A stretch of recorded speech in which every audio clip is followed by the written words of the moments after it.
back to another episode of Rebuilding Portsmouth. Now, in our last episode, we scraped a 2-1 victory at home to A.E.K, and I've got to say, we deserved it, but at the same time we were incredibly lucky, and if it wasn't for Marcio bailing us out there, we might have been in some real trouble in that group. It's been an interesting group, and I still think that there's a real good chance that we could wrap it up today with a good victory. Now, in that time, basically, we've played some games. And also, one thing I should note, actually, is that Santos is fully fit again. He's been playing some reserve games. I'm not going to be risking him in today's game because I felt that I'd rather play him for 45 minutes in a reserve game, get that match fitness back 100 or like 95% or whatever, really high, before we risk him again, because we're doing okay without him. Let's just say that. I genuinely can't wait to see what the team plays like when he's back in it. Remember, that's our main creative force. So, other things to go over. Also, I have a question of the day for you. I've not done this for a few days. I've been a little bit distracted from that stuff. So, I have a question for the day, and that is, in light of the FA Cup this weekend, and now that all the draws have been made for the quarterfinals, who do you think will win the FA Cup? It is a simple question. You've not got that many teams you can pick from.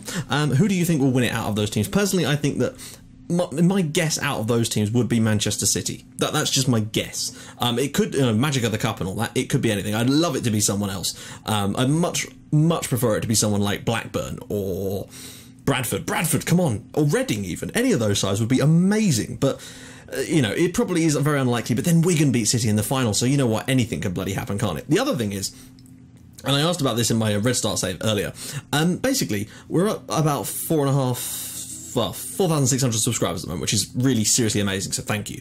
But what I'm asking about basically is, if at some point we reach 5k, which, without being presumptuous, seems possible within the next month or two, would you like me to do something special as like a 5k special? I don't know what. Don't say live transfer month, not going to happen. It just isn't something I can physically do. It just would take so long because of how long I take in these episodes, and I just don't think it'd be a particularly entertaining thing to do. And like I know people wanted to see what I do, but I have explained exactly what I do and shown you exactly what I do already. So if whether you want another livecom month or just anything you can think of, maybe not another full livecom month. I do want to save those for really special occasions. I suppose that is quite special. But yeah, if you've got any ideas, anything a little bit different, let me know in the comments. That'd be kind of curious as well. Now, someone actually wanted to see Tony Ivancic's stats because obviously he'd maxed out his green circle, albeit not anymore. But I don't know if I've already done this. Like, in between the comment, me reading it earlier, I'm not sure if there was a video going out since then, between then and you seeing this, where I do actually do that. So I will do that in a bit just to make sure, okay? But before we do that, we're going to get straight into the games that we've had in today's episode. I don't know why I wave my arms around a lot while I'm actually doing this. I gesticulate really loads, even though I know that you can't see me. It makes no sense to me at all, but it's just the way I articulate, the way I speak. Anyway, let's go for it. So, off the back of the result against A.E.K, we needed to respond, and respond we did, ladies and gentlemen. We've actually had a couple of interesting trivial things have happened this month.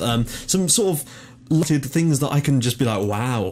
So yeah, against Spurs, we, as you can see from the stats there, we were definitely the better side, but it still took us a little while, and it was good to get a bit of not revenge really, because after all they did win the Europa League, having knocked us out. But a good ball in here from Artubi and a good header there from Millington, keeping up his record of basically a goal a game in the league, which is exactly what we want to see from him. If he can do that all season, then there's no reason why he can't.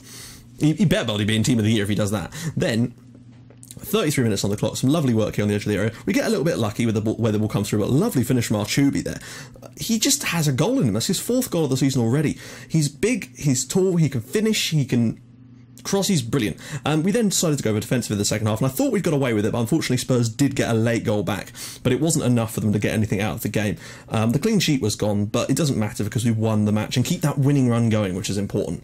Now, the other games this month have been very, very strange. So away at Leeds, of course, we decided I played a ridiculously weakened team. As you can see there, Belongo, Ivancic, who picked up a slight knock in this one.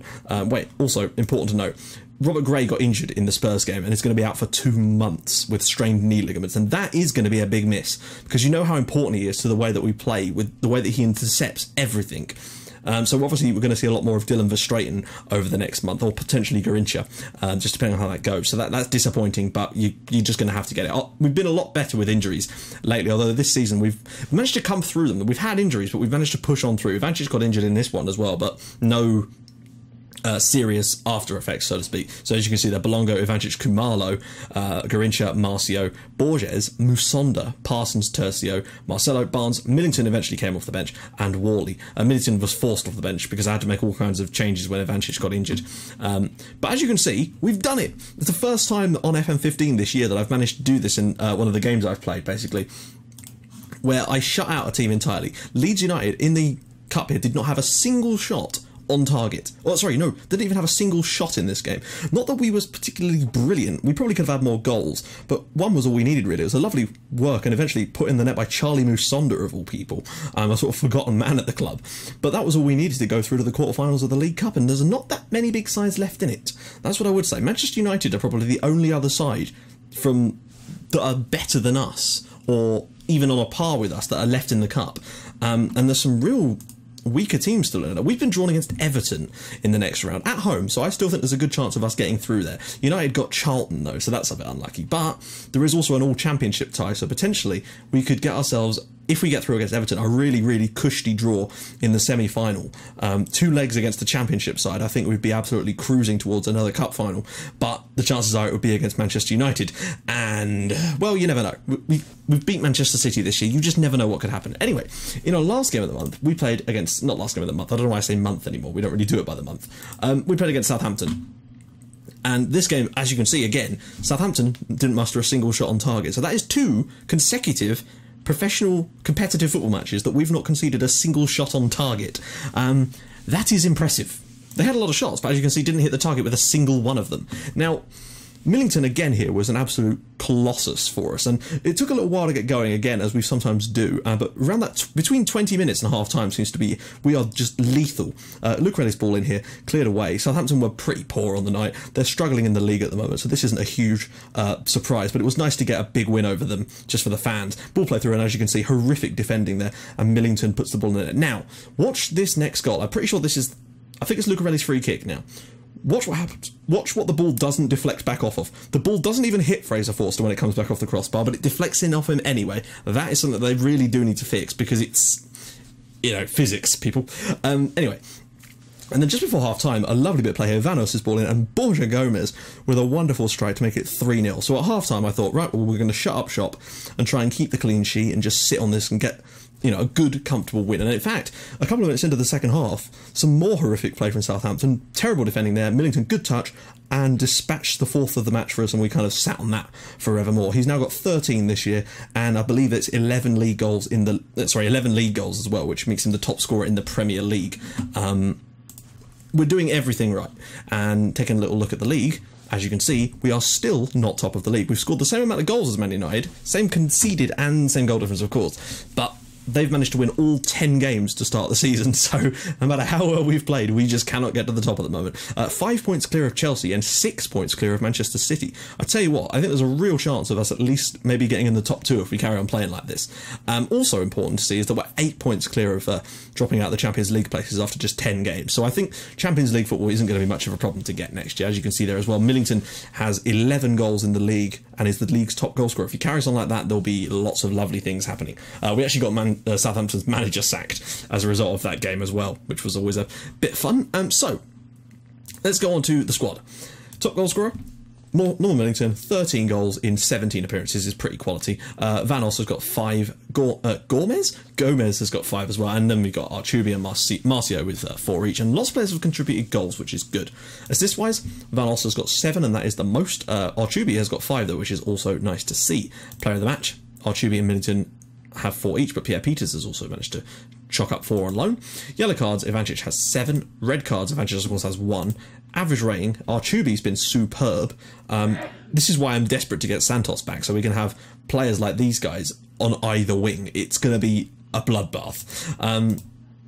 Aerial challenges, Lopez Souza is right up there. Key passes, of course, Vanos is right up there as well. Archubi just in behind. I still think by the end of the season that Santos will have the most key passes.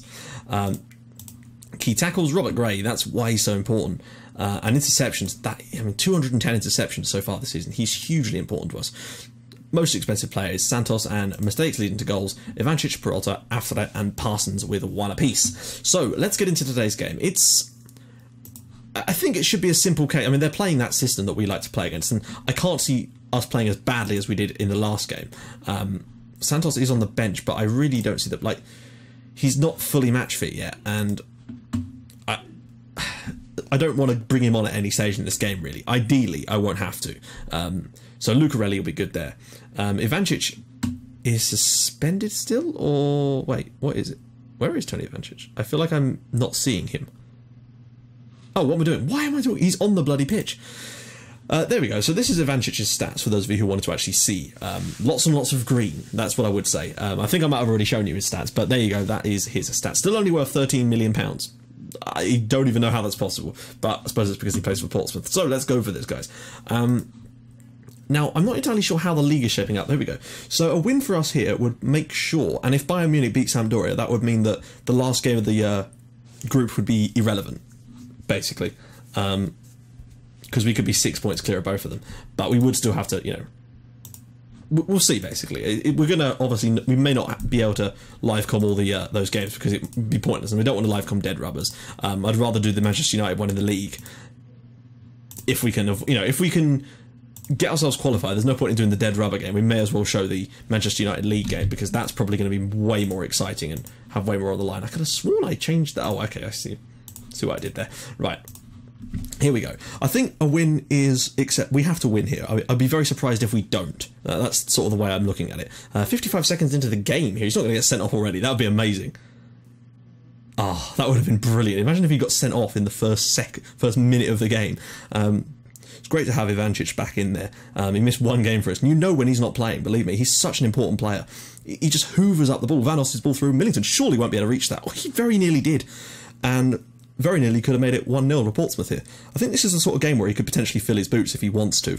If he's in the right mood, he could really boost his goal stats with some great results, great goals against teams like this. But they're not a poor side. You know, as we've shown, against Bayern Munich, they really gave him a run for their money.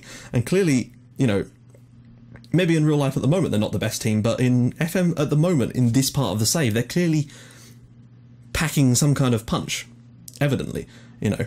Or they've just got a decent manager, and that wouldn't be so... Oh, that's good defending from Verstraeten there. Millington picks it up, but there's nobody there to support him, unfortunately, just yet. Lucarelli wasn't quite far enough forward. It's been an interesting first few minutes of this game, and Verstraeten does well again there. Like, less Robert Gray style, but the difference with Verstraeten is that he doesn't need to intercept the passes half the time because he's so tall he can win the headers. He just... yeah, it's a different type of player, but I think he'll just be equally as effective at the back for us today. I'd like to think that if we can get a goal before half-time here... oh, it's three of you. One of you win the bloody hell out. There we go. Lucarelli brings it down nicely. Just sweep it into the midfield. Oh, that's a bit... wow, actually, that's a really nice pick-out. But someone needs to get themselves in the box here. Or Millington will have to do it himself. Vanos, loads of space, 1-0.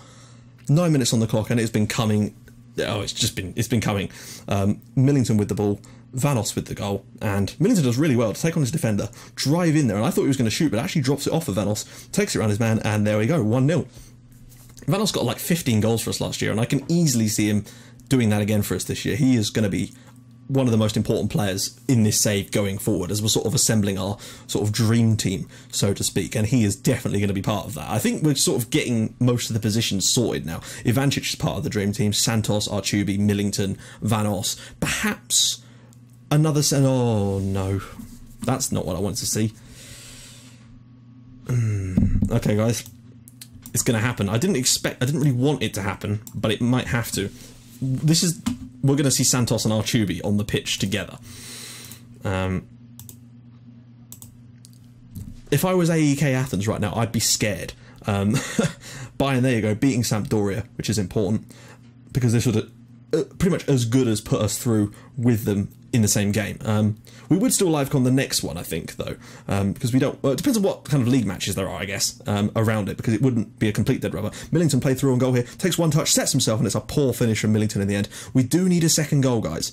Hopefully Santos will be able to provide that, or at least provide a cross to provide that. But the worst thing I could have right now is if he got injured or something. Again, oh, that's a bit poor from Marcelo, actually. Cardozo, Carlos, ball around the corner for Ballesteros. Don't foul him, though. Good stuff from Dylan Verstraeten. Strong defending. Can he find an outlet? No. He can. He finds Ivancic back to Connor Barnes, who's tucked quite in. Goes long to nobody, really. Oh, it's dropped short. Vanos, you've got to knock this around the corner, surely. Millington. Vanos? Oh, he's had a long-range effort. He's good from long range, but, you know, he needs to learn when to shoot, I think. Okay, so 1-0 up at half-time. It's solid. It's not quite shut up shop kind of territory. If we grab a second in the second half, I will turn to our defensive strategy to make sure that we secure the win and the clean sheet, basically. We're being a little bit more like Mourinho's Chelsea with that kind of thing. You know, get the 2-goal lead and then sit. Because sometimes you can score plenty of goals even when you're sitting, basically. So there's no need to embarrass this lot. It will do exactly the same thing, just with a comfortable win. I want to try and make us defensively solid. That's kind of part of what we've really struggled with throughout this entire save was defensive solidity. I mean, look how many goals we conceded that one year in the Premier League. It was an absurd amount. But this year we could be on for, I don't know, I'd like to sort of see if we can concede under 30 goals or something. That would be crazy for us. Santos, that's better. That's what I've missed. He's been fouled there by Zaldua, but the way he picked the ball up and then just ran at his man, that's the kind of play that I need to see more of. And that's the kind of thing that we've just not had when Santos isn't in the team. Ball whipped in, and it's going to be ricocheting around. There's a big space there. Santos is not exactly the best at backtracking, but Connor Barnes is a wonderful player, so he's come out and closed it down. Fofana, Carlos, Dabour. There's a little space opening up here, but Connor Barnes has got it covered. Or has he? It's Chabot, and ooh, first chance of the game for A.E.K. Bear in mind, they've still not had a shot on target yet. If we could go this game as well, that'd be 3 successive matches without conceding. Oh, there we go. They've had one now. Still, that's not bad in terms of the sheer length of time that we've gone without conceding a shot on target. 1-0's a little bit disappointing. Then again, I mean, the win is the most important thing here, but I would like a second goal just to sort of kill the game off, and Santos surely will provide it. There you go. That's the man of the hour. You know, he's not played many games for us this year. I think he's only played 3 times, and I think he's got 3 goals for us. He's just an amazing player. Drops the ball off, makes the run. Vanos knows exactly where to find him, plays the ball straight back to him. Lovely first touch as well, just to open it up for himself, and just slides it into an empty net. I think now is round about the time that we just drop it back. Get a little bit more cushy. Settle in. Whoa, Ivancic is looking absolutely fucking knackered. Okay, bring him off. Get... why isn't Peralta on the bench? Oh, don't worry, we've got after that. Right, we've got to save that last sub, I think, because... but I think a 2-0 win here, I would take that comfortably. It'd be nice. It'd be very, very nice. Although if we can, you know, feel like grabbing another one, then go for it. Santos has certainly got the ability to create it, and Millington has got the ability to score it. 3-0 there. I think after it will take the assist, and Millington has at least nicked himself a goal here. He's 14th of the season. Lovely ball in from Santos. That little extra... oh, it's so pleasant. He put some great balls in. I got it on the wrong setting, I think, there. Our replays appear to be on main stand. Apologies for that, guys. Right, probably about now to... oh, something we've got one back there. Last... oh, who's the most knackered? Lopez Sousa's the most knackered. And we're 3-0 up, so it's okay. I'd like to still keep the clean sheet here, though. And if we can just concede the 1 shot on target to that, there's still only be 1 shot on that's actually been saved by our goalkeeper in the last 3 matches. And 4-2 in the other game, so interesting stuff going on there. Goal difference-wise, we'll be level with Bayern, but we would need to put in a hell of a performance in the next game against them at home. Santos to after that. And a 3-0 win is pretty comfortable, and kind of what I was looking for from the first game, but, you know... oh! Artubi flashes that one across the face of goal. 4. And there we go. AEK 0, Portsmouth 3, and that's as good as putting us and Bayern, in theory, through to the next round, I believe. So, wow, that was a good performance. I'm impressed with that. That's the kind of play we need to see more of. We've been superb this month, and I'm hoping that next month we can get even better, because we've got some slightly easier games in theory. So, in between we've got Burnley and Leicester City. I think that's two more potentially winnable matches that I would expect us to go and win both of. You just never know. So guys, yeah, we're going to join you in the next episode for the Bayern Munich game, because I want to probably skip the Sampdoria one and do Man United in the league after that.